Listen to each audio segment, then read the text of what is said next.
What is up, good lifers? Welcome to another episode of the Good Life Property Management Podcast. I'm your host, Steve Welty, and this is a show for property management entrepreneurs who aren't just interested in adding doors or stacking cash, although that's fun, but really want to build a good life and do what they love and help others win. So that's kind of what we're about here. And we're very excited to have our guest, Shannon Waller from Strategic Coach, on the program today. Shannon does lots of things. She's been with Coach for a very long time, I know, and the big reason it is probably where it is today. Works very closely with Dan Sullivan, kind of the mastermind behind Strategic Coach, and so she has a wealth of information, about the program and about just working with entrepreneurs in general. So we're really lucky to have her here today. Hi, Shannon. How are you? I'm great, Steve. I'm so delighted to be here, and I'm excited by what you and your audience are up to. I don't think what you guys do is easy, so I'm here to help if I can. Yeah, I appreciate it. So give us a little bit of background on maybe yourself personally and professionally, your role in Coach, and maybe something you're excited about right now. Oh my gosh, how long do I have? So I joined with Dan and Babs in Strategic Coach in 1991, and I was team member number 6. So since then, it's grown exponentially. We've got roughly 130 team members. We're in 3 countries, Canada, US, and the UK. And so it's been a blast. And one of the things I realized, I did sales for the first 3.5 years at Coach, but then I realized I was what we call excellent but not unique at sales. I could make a very good living. That was not a problem. But I thought my brain was going to rust. So I went back to school, and actually my entire career since then has been the result of a school project. So I went back to college and took a course in training and design and came up with the idea for a program for the team members of our clients. Because as I was getting our salespeople or getting our clients into Strategic Coach, a couple things would happen. One is they would call me up and say, "Can you please explain the program to my team because I'm not doing a good job?" Or a couple times team members called me up and said, "What have you done to my entrepreneur? They're acting differently." So that was the genesis of my idea for the Strategic Coach team programs, which I started in 1995. And that's been a blast, and I've enjoyed creating that part of the company. So it's part of Strategic Coach. So that's my entrepreneurial venture within Coach. And so I'm married. I've got 2 teenage girls, one of whom just moved out. So I'm half an empty nester. The other one's in college, which is good for you. Shocking. Thank you. Yes. I got them up. And the other one's really, really enjoying being an only child right now. Nice. So it's been fun to do that. And one thing I'm excited about is, as you and I were talking just before we started, I'm just really excited about all the great content that I'm creating with Dan. I'm writing a new book on really how to create a self-managing team. Which might be relevant for some people. And because my passion is how entrepreneurs and team members work really well together. I think companies are one of the best ways to grow personally and professionally. And if I can do anything to make that easier, better, then that's my mission. So I'm excited really most about that right now. Very cool. And when we were talking before the show started, you're not kidding about content. Tell us what you've done today. What would your day look like today? Well, today I was in the studio, we have a basement. Well, we're in a building in Toronto. Okay. Near the exhibition grounds, if anyone's ever been to Toronto. And so we have part of 3 floors. We have the entire top floor, part of the main floor, and then part of the basement as well. So we actually have taken over a recording studio that did not do so well. And so we have this amazing space. So this morning, Dan and I were finishing the final chapter on one of his quarterly books because he's committed to writing 100 books in 25 years. So I'm his main recording partner on that. We recorded 2 new Inside Strategic Coach podcasts, took a break for lunch, came back and just completed doing a webinar.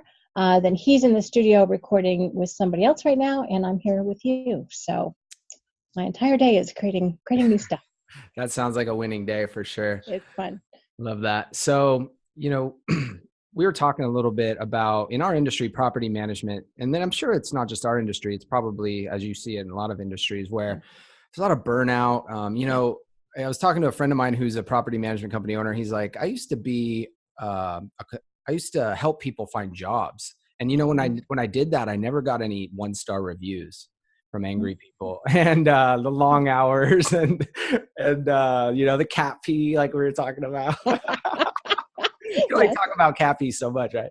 So, and some are just grinding it out. They're looking for ideas to maybe maximize their business, but Coach talks about expanding freedoms, which I really love. Can you explain, that seems to be a foundational concept of Coach. Can you explain what the 4 freedoms are? And it totally, yes, you've got the heart of Coach right there. So number one thing, our purpose, and we spent some time, it's interesting, when you start in 1991, the purpose is just so ingrained in you, you think everyone just knows it. And then we finally realized at a certain team member number that not everyone had it quite in their bloodstream the way that some of us did. And we had to articulate it, and it got much, much better as a result. So our purpose is expanding entrepreneurial freedom and happiness. That's why we're here. But then you get into more detail. So what kinds of freedoms really are we talking about? Well, freedom number 1 is freedom of time. This means you actually have a life. When I first started at the company, I didn't have a life. So, it's been my personal progression as well. So this is freedom of time to do what you want to do what you're best at, to explore other interests, to really spend time with the people that you want to spend time with. And that's professionally as well as personally. So freedom of time is number 1. And that's what we start with in the program, in the Strategic Coach program, as you know. And then freedom number 2 is money.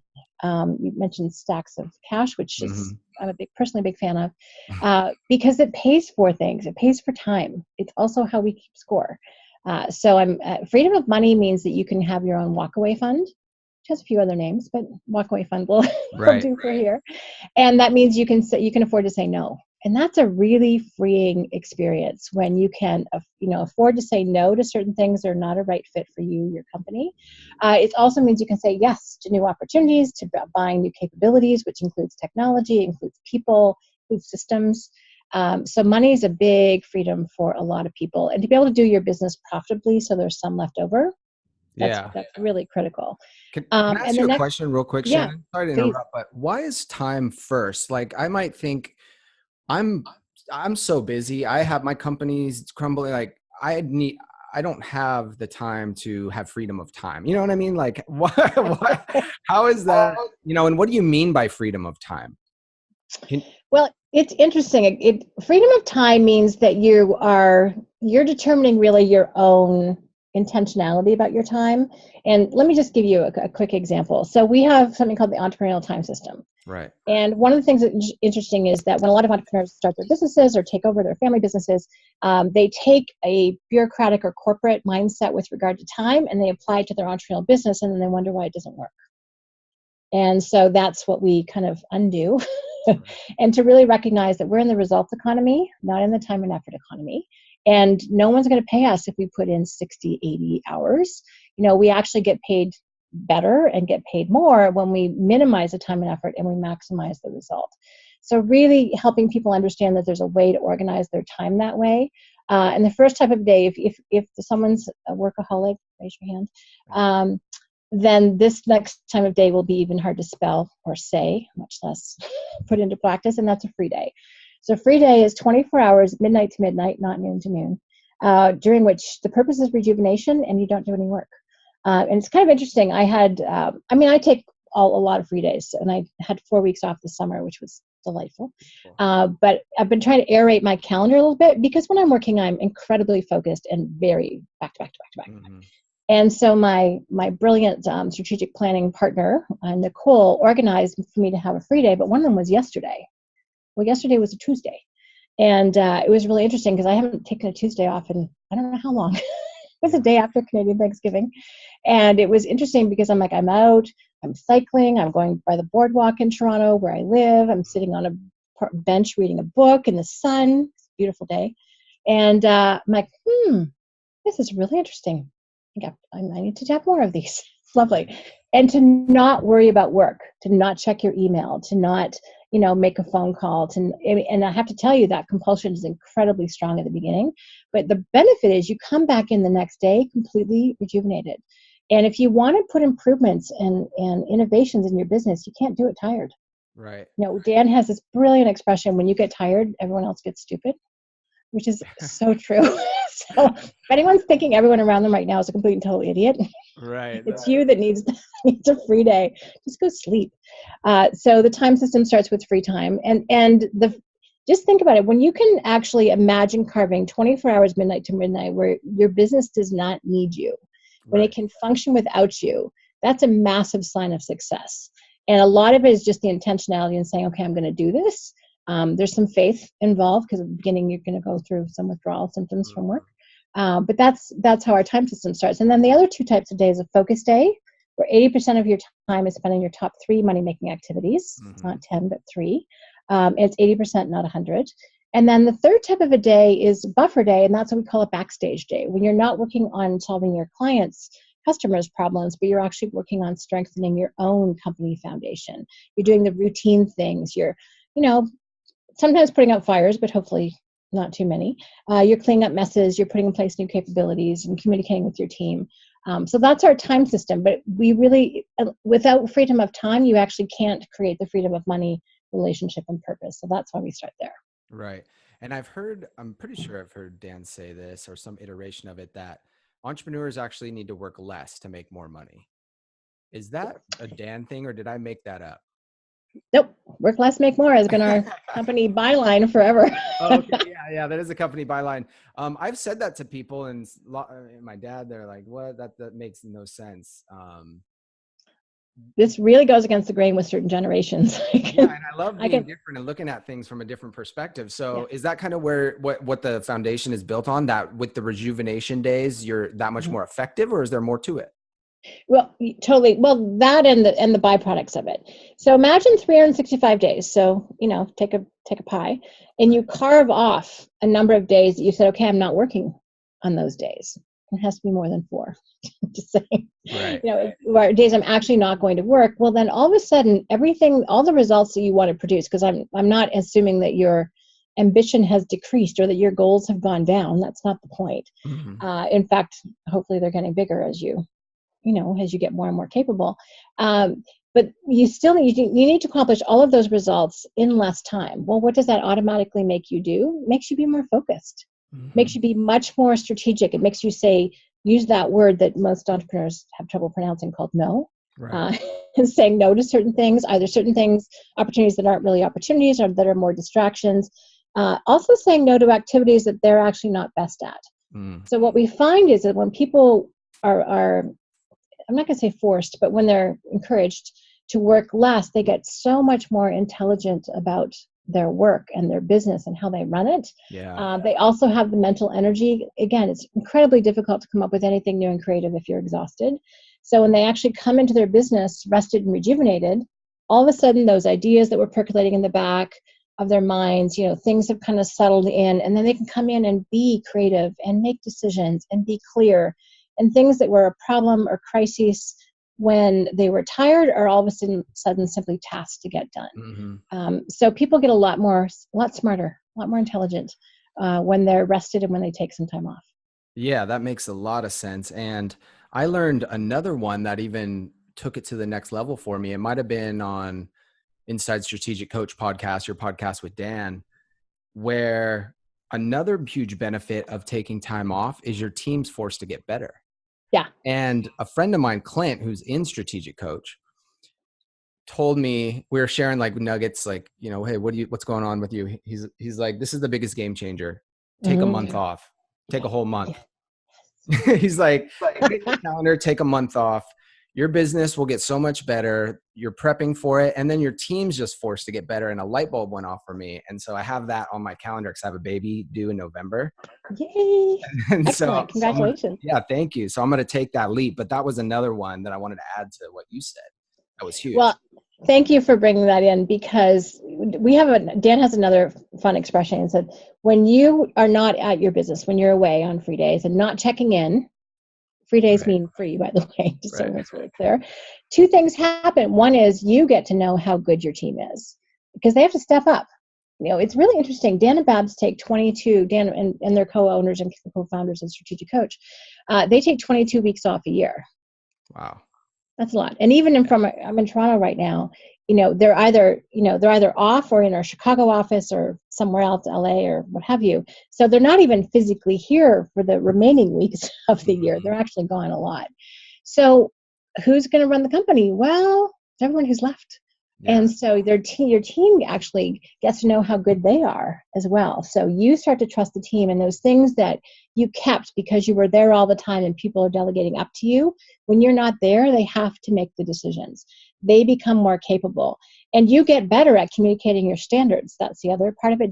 You don't just disappear and evaporate, by the way. That's not what we're talking about. There are strategic ways to do this, but they get to understand your entrepreneurial mindset, what your standards are, how you want things done, what makes a good decision, what makes a bad decision. And it's interesting when Dan and Babs are away, no one calls them. First of all, what could they do? If fire happens in one of our workshop areas, which has happened, what can they do if they're not there? Nothing. The team's the one's got to mobilize, find hotel space, direct our clients over, get the materials, whatever. They can't do anything. So it's critical, I think, that people learn how to think, as you said, about this differently, and it is a total game changer. When you imagine not being there for a period of time, all of a sudden you have to organize your business incredibly differently, and what you do changes dramatically. You can't be that micromanager, hands-on all the time. You have to find a way of getting that into other people's capabilities. Yeah, well said. And one of the approaches so a lot of people think, including me a year or so ago, was, okay, I'm the entrepreneur and then this is my team, and I'm going to hand down order. A couple of years ago, it was very, I don't know how to say, I guess, separate. But there's a book, Dan, I think maybe you and Dan wrote, or someone wrote, called Entrepreneurial Team, or the Entrepreneurial Team. The Team Success Handbook, which is all about how they can have an entrepreneurial attitude. And that's my first book. Is that your first book? Fantastic book. Everyone should read that book. What is it? Entrepreneurial Team. Well, it's the Team Success Handbook is what I ended up calling it. But you're right, because what it talks about is how your team can have an entrepreneurial attitude. Yes. So yes and yes. That's been so powerful for my team, Shannon, because it shows you that it's not just you that needs to have these attitudes, it's your team. So for instance, I harp all the time how we're a results-based team. Team can take off as much time as they need to. When they just need to get the work covered. As long as the result is the same, they can make as much money as they want. I can show them how to make as much, if there's how to be more valuable. So, and then we also do a profit sharing program where it kind of makes my money their money. And so it's really a results-based business, and you get people and with an entrepreneurial mindset who want to have that kind of business. How could someone start if that's appealing to someone? What are one or two steps someone could take to start having more of an entrepreneurial team approach, if that's interesting to them? Goodness, that's a great question. And thank you. I'm so glad that you love the book. And I actually wrote it so that entrepreneurs wouldn't have to. And I wrote it so that that team members could understand who they're actually working for versus who they thought they were working for. Because by the way, both entrepreneurs and team members think that they need to be managers, and both are wrong. I've yet to meet an entrepreneur who's truly a great manager. Some of them are good, right? But very few of them are great. They're fabulous leaders, don't get me wrong, but actual managing, not so much. So I actually wrote, I started to write the book for entrepreneurs. I ended up writing it for team members about who you're working for. You're working for someone who's in the results economy, not the time and effort economy. And here's what to expect, and here are the opportunities for you.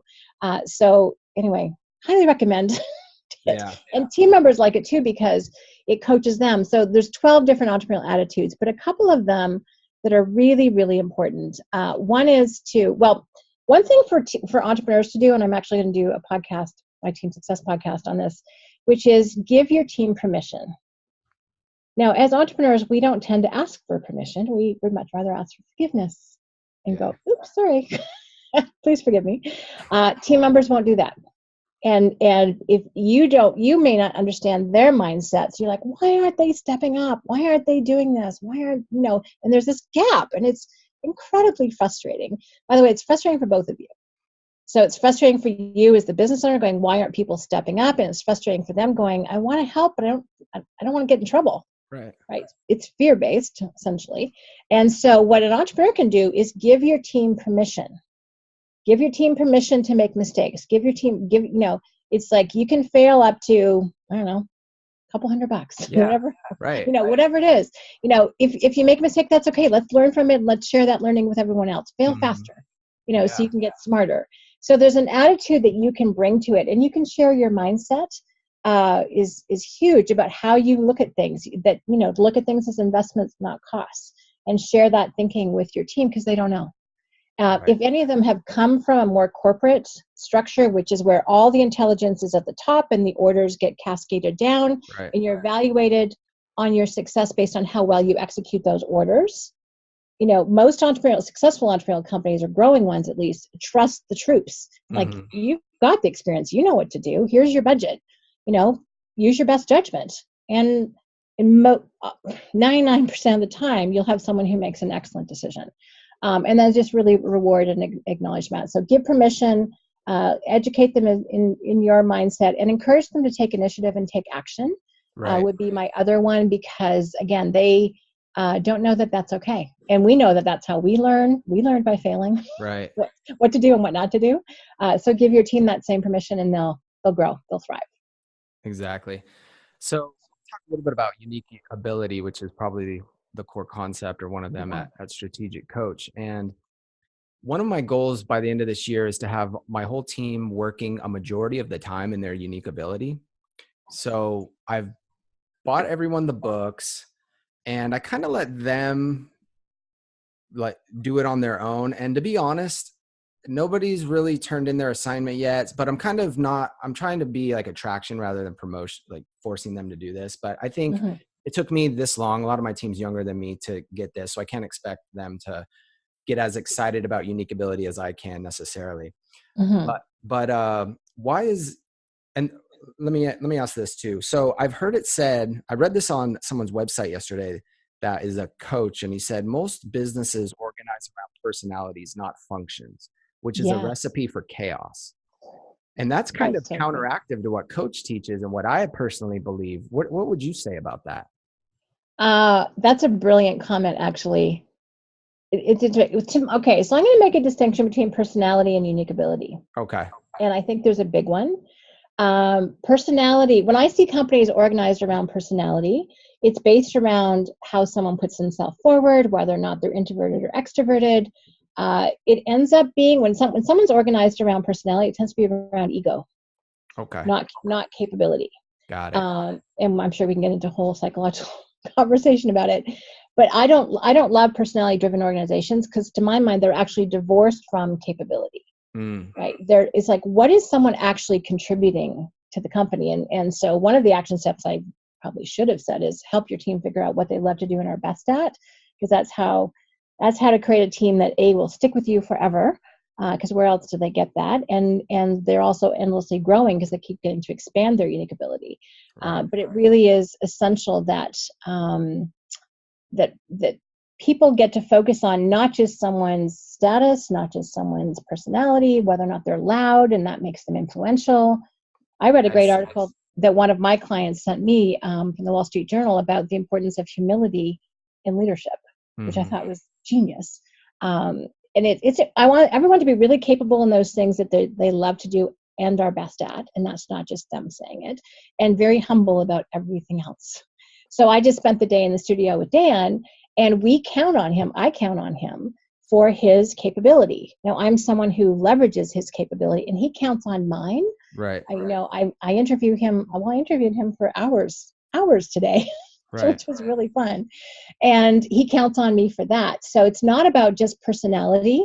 It's really about capability, and how do you leverage and expand and network and connect and collaborate and all of those, cooperate with one another to maximize that. And that's really, I would love it if people would take that unique ability framework that you're talking about with your team to heart, because first of all, it would free you up. As an entrepreneur, would dramatically free you up. If you can just imagine those few activities, Dan calls them fascinating and motivating, that just energize you, that you love it. It's fun. You can imagine doing it for 25 years. Right. And then there's those okay activities, which are usually money making. They're not bad. We don't hate them, but they're not terribly exciting. And then there's the irritating activities. If you could just never have to do them again and the business would still function, you would get rid of them at heartbeat. And guess what? There's someone out there who loves to do those things that you find so incredibly irritating, and things that you find fascinating and motivating. People are like, no, not for me. Yeah. So if we can recognize that and as Dan says, do deals with people, we can end up having this incredible, collaborative network of teamwork around us that is very freeing for everybody. I don't do what Dan does. Dan doesn't do what I do. And so, but together we create some, frankly, pretty cool stuff. And it's fun. It's very energizing. Right. It's new, it's innovative, it's different. So really, I think really focusing on capabilities, which is, this is going to sound weird coming from a Canadian, it's very American to focus on merit and to focus on people's individual capabilities and to really help to want to grow those. I mean, I like that. That to me it's not based on anything else other than what can people contribute. Right. And that to me is a very exciting and essential way to look at things. Thank you for helping me make that distinction, because I agree with you that makes sense. I was confusing personalities with unique ability or capabilities. But yeah, you wouldn't want to organize your business around this person's an egomaniac, this person, that would be, a mess. But what we do is in the quarterly performance reviews, we always try to have them hone in more on what they're uniquely good at. So if you could only do one thing, what's your favorite thing here? And then we want them doing more of that. So we move the people around and get them in the right seats. And we've just seen people that weren't excelling, really excelling. And a lot of our people in our industry, I know this for a fact, I talked to a lot of people in masterminds and stuff, employee turnover, team member turnover. Yeah. I think this is the secret weapon against teammate turnover is you have them do what they love to do, right? It's a crazy concept. Helping people protect their free days and helping to support, identify, and develop their unique ability would be the two most brilliant things I can think of for increased retention and decreased turnover. Ooh, you gave me another one. Yeah, protect the free days. That's a big one. Don't email them at 3 a.m., please. Because they feel compelled to answer when they wake up at 6. So that's, that's one of the issues.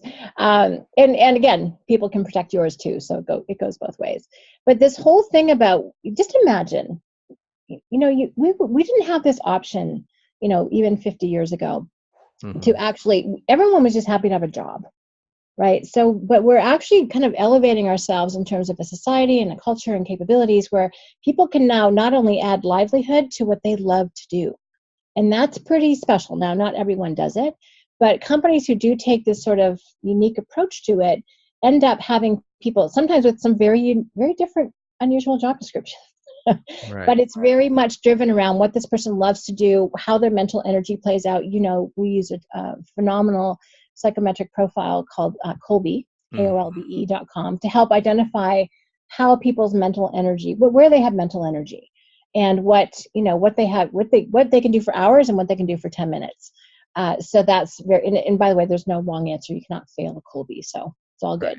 But then you start, when people start playing to their own strengths and playing to other people's strengths, it's phenomenal. And they're also freed up from all of those irritating activities. Most people say, oh, well, there's kind of crap in every job. And to some extent, maybe for a bit, but I can't think of any in mine, in my role. There may be some things that are okay. And I've been doing this for 27 years, so I've had some practice. Right. But it's one of those things where it's the more and more we can expand our value creation. And if you think about it, let's just use the distinction of unique ability, which is unique activities, which are those things you love to do and are best at. Excellent, so you have superior skill. This is, again, other people tell you this, not just your ego. There's great teamwork, great reputation, often paid well, but there isn't that spark. Your eyes don't light up when you're doing your excellent activities. Then there's competent, and that's where you're okay. There's a lot of, there are such a thing as, I have to be able to add and subtract, and I have to be able to read, I have to be able to write a paragraph. There's certain basic competencies that everyone needs, and teamwork. But then there's some things at which, frankly, we're all incompetent at. They're different things, but all of us have some areas that we were not put on the planet to do that. And the more and it's frankly, if you have people doing what they're incompetent at, they are costing you money. Like, it makes sense to look at everyone's list of incompetent, competent, excellent, unique, and find creative ways, outsource it, bring someone in, trade activities, anything to get that off that person's plate, because if they do it badly, or they procrastinate so long they don't do it at all, and it has to get redone. So where is that efficient? It's not. So the more we can elevate people out of incompetent, into competent, into excellent, and then, as you said, the majority in unique ability. My goal is 50% unique, 50% or higher unique, 50% excellent. That would be my sweet spot for entrepreneurial organizations. Then that's awesome. And just a quick contrast, if you think about large corporations, There actually, in my experience, is not a lot of room for uniqueness. Lots of competent, lots and lots of excellence, tons of excellence in large corporations. But if you're too unique, there's such a thing, you tend to get flicked out. There isn't room for your innovative way of thinking about things. And they can't systematize it always. And so entrepreneurial organizations really have the advantage of being able to tap into people's uniqueness that I think other larger, more bureaucratically minded companies do not. Right. Right. And I love how Dan says he uses, I guess, what, profits from the company or something to buy new unique ability of people, right? Yeah. To invest. That's what he wants to fund. He wants to fund unique ability teamwork. It's all about who for him. We have this fun concept called Who Not How, which was co-created with his colleague and client and friend, Dean Jackson, out of his Joy of Procrastination podcast. Yeah. That's a whole other story. But this whole idea of, if you've got this big goal, you've got you, most of us get stopped because we think about how are we going to do this? And we don't have the capability right now, or we probably would have done it. And if we can switch that thinking of how I'm going to do it to who do I know who can do it, that's a very, very different conversation. And then you start looking for talent all the time. So Dan loves nothing more than to use the profits of the company, and Babs too, because she's the one who actually runs that part of it. And that's how Coach got developed. It was actually putting unique abilities around Dan to leverage him, to free him up from all the stuff he's not good at. Like, we don't let him near the database or the calendar. Yeah, and that's not so a good use of his time. When you train your team on this, that's something I've seen that's so powerful, Shannon, is the team holds you accountable. Yeah. Like, I'll say, okay, I'll just do that. And they're like, no, you're not doing that, Steve. So and they know better. Yeah. And they know. And part of that is, self-awareness is probably one of the biggest superpowers. And that's what unique ability and coach really kind of helps you figure out through the Kolbe and stuff. Can you give us a brief rundown of the Kolbe? And if someone's like, oh, another personality test, I don't need that. What makes Kolbe special? What is it? And what have you learned about yourself or others from the Kolbe? Oh my gosh. Kolbe is a game changer, first of all. And I've done lots of profiles, and I don't recommend all of them. So I want to let everyone know I'm kind of a little picky about it. I find them fun to do, but sometimes if the results are not really clear, if they don't actually shift the needle over, I'm not that interested. Kolbe completely shifts the needle. And so here's how to think about Kolbe. Think about head, heart, and gut. Okay. So all of the cognitive profiles out there, so everything from all the university testing, IQ tests, all of those, SATs, that's all in the cognitive realm. That's mental horsepower, speed of learning, retention, all that kind of math language. It's important, no question. Then mostly profiles are in what's called the affective realm, which is kind of, you think of how you feel about something, hence the heart. And we have all of our preferences. So you can be introverted or extroverted. Technically, I'm actually introverted, which very few people believe, but is true. Hence me reading yesterday.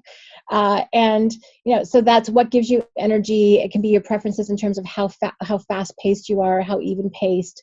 There's a cajillion different personality inventories out there. I like DISC a lot. Myers-Briggs is great. Just a new one called Print, which is brilliant, that tells you underlying motivations. But again, that's all in the feeling kind of aspect of things.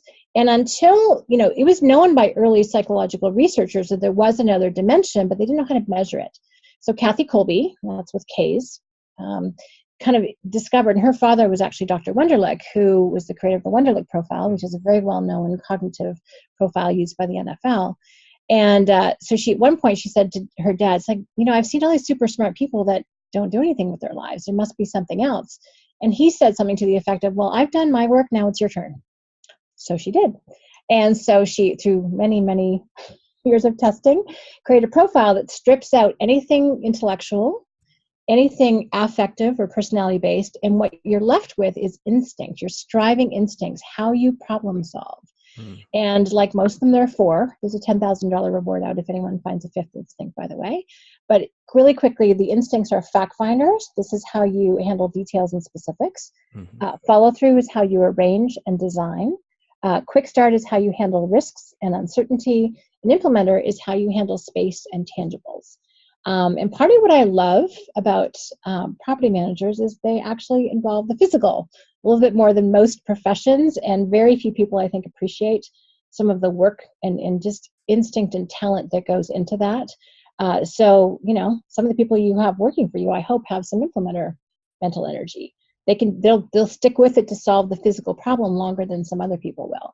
But like almost any team, you need a combination of all of these, and it's a scale of 1 to 10. There's no zeros. So if you're 1, that's the smallest amount you can be in anything. We're all a combination. And when you can actually use it to predict team synergy.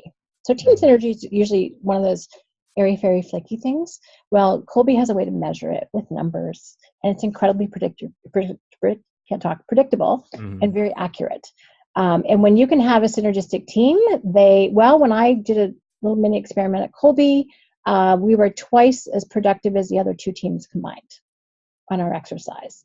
So that's pretty cool. But again, because it measures a part of the human mind that nothing else does, you get at it. You get at people's volition, their will. Yeah. As a team member, we do stuff together. So there's how people think about it, how they feel about it, but then how will they take action on it? Well, our businesses are all about doing, and Kolbe for me is just an invaluable tool to help get at that super quick without having to watch someone work for 3 or 6 months. Yeah. And it gives you that synergy with the team. It tells you, okay, with this type of fact finder, you need to be careful with this type because, it might be conflict and how to deal with that. I'm I think a 3 fact finder. So I just like to boil things down to a quick summary. And my summary of Kolbe is essentially fact finder is like, I have an 8 fact finder on my team, and he'll research everything. He sends the longest emails about, the paint was this because it was made of this sheen and this, he's so detailed about these facts. Whereas I get that email and it stresses me out. Yeah. The follow through is, we used to have this other guy who, before we did Kolbe, he's a 2 follow through, and he was our process person. No, that's not true. Yeah. I'm a 3 fact finder, 2 follow through. I never in a million years, knowing Kolbe, would I ever sign myself up to be a process manager. I know. We just pushed it on him. And so that was really revealing. If you need a process person, you want a high follow follow through. Long follow through. Yep. Long follow through. And then quick start, is usually the entrepreneur sometimes are a high quick start, meaning they get an idea and they just do it. Whereas a low one, if you just do that in front of someone with a low quick start, it can kind of stress them out. Totally does. Yeah. Awesome. There's and then implementer is people who actually get the spatial part of it. They learn through touch, often amazingly skilled at solving problems, and not really appreciated in most, I would say, office kind of things, but very much needed in what you guys do. So quick model that might be really helpful for people to how to think about this. Often we have a model for, we call them the visionary, which is the make it up person, often involving some quick start, not always. Then you've got the make it real person. This is the person who can take an idea, take a new system, take a new something in your business and put enough facts around it, put some flesh on the bones, jolt it with electricity, make sure it walks, it can move. But then they need to let go of it to the process person. And this tends to be what's called the initiating fact finder follow through person. The person has a lot of mental energy for the details, the specifics, the flow, the organization of something. They don't really want to change it. In fact, they tend to, I'm kind of the make it up person. And I've got team members around me, what we call project managers or really innovation managers, who will make something real, but really it's our process managers that make things profitable. So in the idea stage, there's no money. There's revenue at the make it real stage. But in terms of refining something and making it predictable and systematic so it can be replicated over and over again, that's what your we call process or focus managers do. And they need to have some follow through. They need to be consistent. Whereas, people like you and me would just change it all the time. Because new and different is automatically exciting to us, whereas someone else wants to just make it more predictable and count onable, and we would mess with that system. So knowing where the project is at and do you have the right person to take care of that part of the process, incredibly important. So that's really cool. I've never heard it put that way. So a quick start, like me, an 8, I am coming up with the idea. Then I would give it to someone with a long fact finder to help make it real.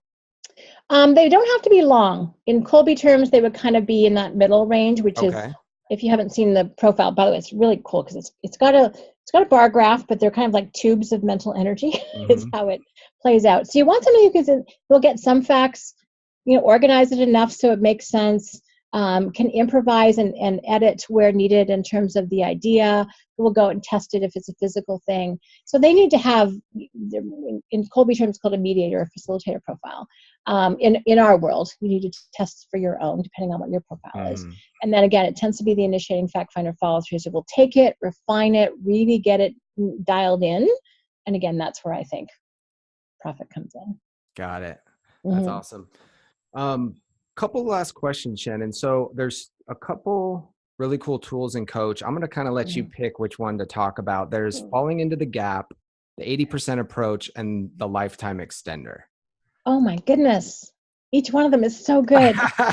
we have time. We could do a couple of them or even all three if they're fairly, I don't want to take too much of your time, but oh, I'm good. Yeah. Okay, great. So let's talk about falling into the gap. That's something I know. I'm a big mindset guy. I know I've learned over the years that this whole life is just geared around mindset. So what is falling into the gap and how do entrepreneurs get out of the gap? Oh my God. In fact, if there's one thing that people could walk away from today with, it would be how to stay out of the gap. Yeah. So I think this is a great one to choose.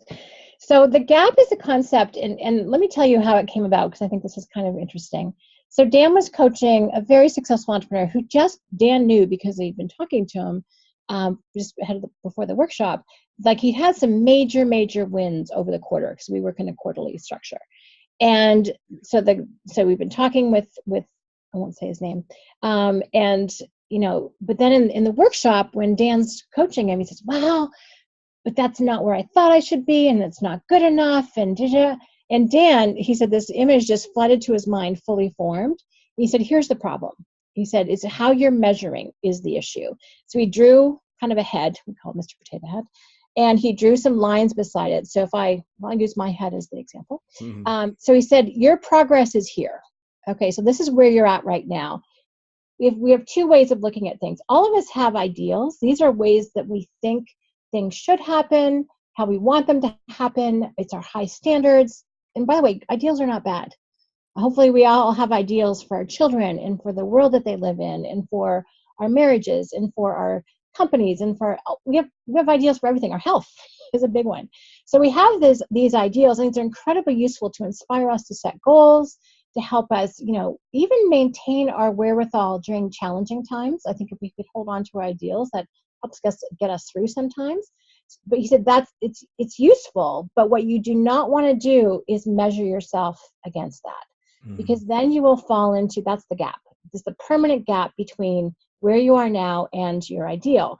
Now, the challenge is that as we start to get close to our ideal, it moves with us. It's like the horizon. You can't ever get there. It moves with you. And so when we think we're getting close, then it's like the carrot in front of the donkey. Right. It's always there. Instead, he said, what you want to do is you want to measure where you started from. Right. And so if you you look back to last week, look back to last month, look back to last quarter, look back to last year when you started your company, and look how far you've come. And that, when you're measuring that, you're measuring what's called the gain. Right. So if you think about where you are now, this is where you started from, this is your ideal, how are you measuring it? So the gap is really, falling into the gap is a measurement issue. When you think things should be different than how they are, which happens to most people multiple times a day, you need to stop and go, okay. And this is where we have an exercise called the positive focus. We have an app for it called the Win Streak app, by the way. It's free, put on your iOS or Android and just track your progress through the day. It is probably one of the number one dangers for entrepreneurs is that we are always in the gap. Yeah. And we don't measure our progress. And what happens when we're in the gap is we tend to put other people there, or we're resistant to other people trying to help us. It was like, you're like, oh, but we didn't get here. But it's like, look how far we've come. You're like, well, that doesn't matter. You're not much fun to work for when that's the conversation. So the gap is really powerful, and we do it every quarter with our clients when they come into the workshop. I do it every week when I do the weekly planning call, because it's part of one of our major tools called the weekly planner. I do it every single day. So I do a morning meditation routine, and part of that is tracking my, I set my intention for the day, and then at night I track my wins. So what happened, and then, win streak app, you can set your intention that night, or in my case, I set the next morning for how do I want to win the day, which is just a pretty cool way to live. So cool.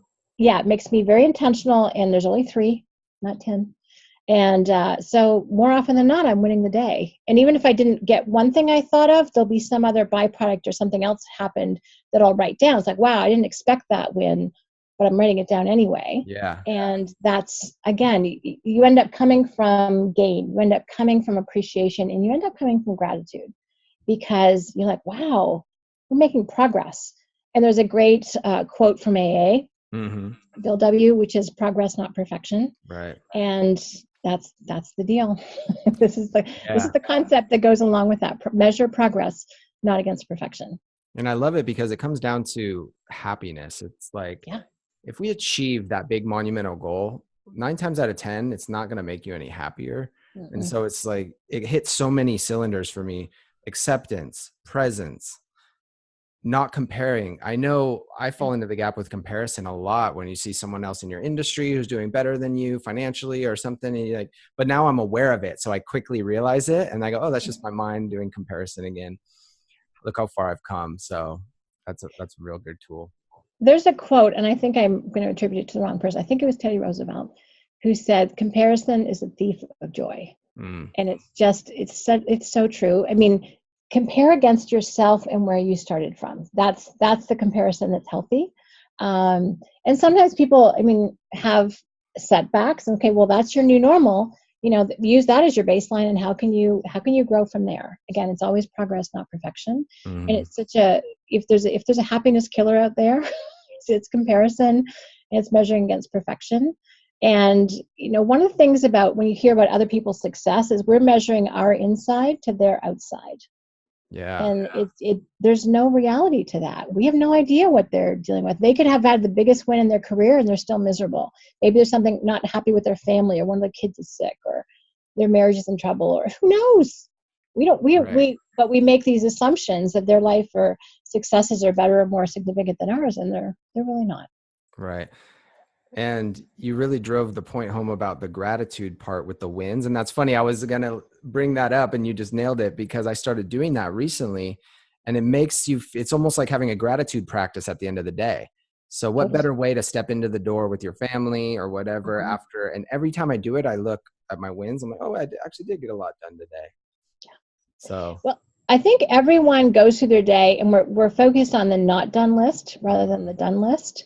We have our to-do list, and it's like, oh, I wish I got this done. I wish this had happened. I wish this person called me back. I wish I'd been able to get a hold of this. There's always this list that's never satisfied, and you can interrupt that conversation. And I love your point about how you walk in the door for your family, because instead if you look at it like, oh, okay, even a 3-minute practice before you leave the office, or sitting in your car before you leave the parking lot, and just do your wins on the app, you will go home a different person. You'll not be in your head. You'll be, as you said, fully present and looking to see, okay, what wins can we create tonight as a family? That's going to be a pretty neat way to come home. And, there's real dangers for the families of entrepreneurs, because we work long, we work hard. It takes a ton of our mental energy, and the ability to reflect progress, to be present, to take free time. Those are things that save families. And so I think when we can start putting these little habits, we start to shift how we show up. We get much more intelligent about how we spend our time, and our lives get much more successful and happy as a result. Right.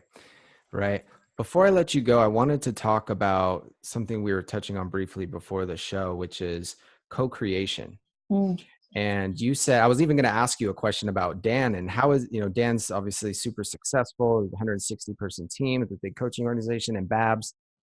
What is his secret?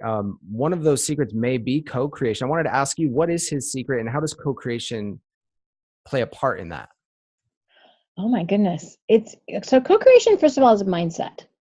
And it's kind of the opposite of being a rugged individual, thinking you have to do it all yourself. And let me give you an example. So Dan creates a brand new workshop for his 10 times group every single quarter. So every single 90 days, beginning of the coaching quarter, he is standing up in front of clients who paid, a substantial amount of money, and he's got a show to put on. It's a brand new show every quarter. And he had this insight before our last start of this quarter, actually. He said, I realized what the problem is. He said, when I'm creating it, I'm only 50% of what actually happens in the workshop. The clients are the other 50%. So he said, I realized why I was feeling nervous. So the 3 or 4 days before the workshop, he's kind of keyed up. And he said, I realized it's because my audience hasn't seen it yet, and there isn't a collaboration with them until I'm in front of them. So that actually gave him some peace of mind. So he really recognized that his audience, our clients, are the co-creators of the experience of the day. And I think this is a really powerful concept because it applies both front stage with our clientele. It also applies backstage. And Dan more and more is really, really clear on the 1, 2, 3 activities at which he's unique, to go back to unique ability. Mm-hmm. He's also anything else, and most of those he actually wants to do in conversation. So hence, me being one of his main interviewers is because he thinks best with other people in conversation. And it's that give and take. And he just gave me a compliment when we were, when he was going before lunch. He said, wow. He said, thank you. I just really enjoy our partnership and how much my mind is freed up when I know that you're going to be there, which was just a very gracious thing to say. It's like, wow, I wasn't expecting that. And, but it's one of those things where, when you're with someone who, has your back, is your collaborator, and then you recognize that what you create together, it's a co-creation. It takes a lot of that pressure off just the person. I'm a coach too. I coach our team leaders and entrepreneurs in their teams and lots of other things and entrepreneurs. And, part of why my brain is so calm after doing this for so long is I realize I'm part of it, but they're part of it too. And it's what we create together. I don't feel that huge burden myself.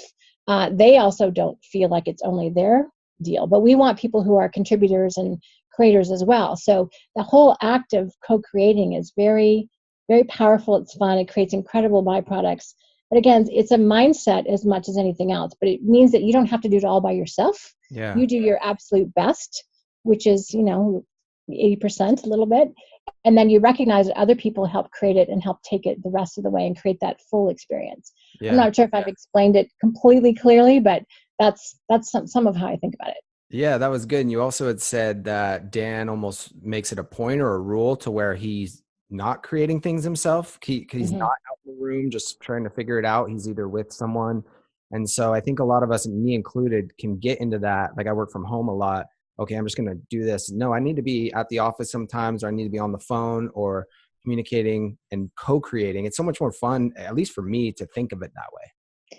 Well, and I think, Babs has a term, I think she coined it, maybe not, called collective intelligence. When we can tap into other people's minds and other people's ways of thinking things. I even had a writing morning last week, which was really fun. And I brought my co-author on the book who will help me shape and edit because I'm terrible at structure. So I need help. And even just having her across the table, because I was writing, because I wanted to do the first draft. And like, how does this sound? Or read this part. We were on Google Docs. And it was just fun to have a collaborator there. And people think it slows things down. It actually speeds things up because you don't go down those rabbit holes. You've got someone to go, yes, this works, or that's really confusing. I have no idea what you're trying to say. It gets you out of the little potholes, I think, that are part of any creative process much faster. And then you get to spark off someone else's ideas or their enthusiasm for what you're talking about. And if they happen to be knowledgeable about your topic or you, then they can ask questions that will actually fish that information out of you. And then you get just like, oh, wow, I didn't know I could come up with that. Yeah. And that's a very dynamic, fun process. Much more fun than just sitting by yourself in a room with a blank screen. That's kind of torture.